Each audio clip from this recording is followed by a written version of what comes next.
আমার হাতে একটি ছোট্ট বই দেখতে পাচ্ছেন। হ্যাঁ, এটা বাংলাদেশের পাসপোর্ট। পৃথিবীর বিভিন্ন দেশে বাংলাদেশি প্রায় ১ কোটির উপরে মানুষ বসবাস করে। এর বাহিরে বাংলাদেশের কর্পোরেট অঙ্গনের অনেক মানুষ এবং বিশেষ করে একটি ধনিক শ্রেণী, যাদের জীবনের চরম এবং পরম আকাঙ্ক্ষা হলো এই বইটিকে ছুঁড়ে ফেলে দিয়ে অন্য রঙের বই নেওয়া বা বাংলাদেশের নাগরিকত্ব ত্যাগ করে অন্য দেশের নাগরিক হওয়া। কিন্তু কেন? উন্নত দুনিয়ার অনেক দেশ কিছু শর্ত সাপেক্ষে আপনাকে পাসপোর্ট দিবে বা আপনাকে নাগরিকত্ব দিবে, কিন্তু বেশিরভাগ দেশই যে নিয়মটা ফলো করে সেটা হলো কেউ যদি তার দেশে বিনিয়োগ করে, ব্যবসা করে বা বাড়ি করে এবং বিপুল পরিমাণ অঙ্কের ট্যাক্স প্রদান করে, তাদেরকে কিন্তু সহজেই পাসপোর্ট দেওয়া হয় বা নাগরিকত্ব দেওয়া হয়।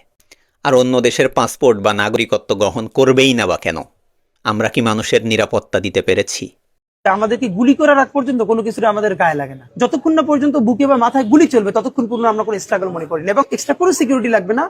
শুধু আমাদেরকে যদি কেউ গুলি করে মেরে ফেলে তাকে যেন ধরে বিচার করা হয়। আপনি যদি আজকে আমাকে, জাবেরকে, আমাদের টিমকে মেরে ফেলেন এবং তার যদি বিচার করতে না পারেন, তাহলে নতুন কেউ জন্মাবে না। শুধু এই জন্য তার বিচার করে ফেলতে হবে, আর কিছু স্পেশাল সিকিউরিটি লাগবে না।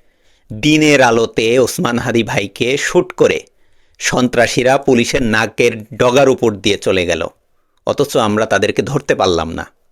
অথচ এই উন্নত প্রযুক্তির দুনিয়ায় একজন মানুষকে ট্রেস করা কয়েক মিনিটের ব্যাপার মাত্র।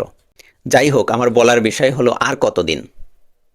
একটি দেশ তার ৫৪ বছর শেষ করে ৫৫তে পা দিল।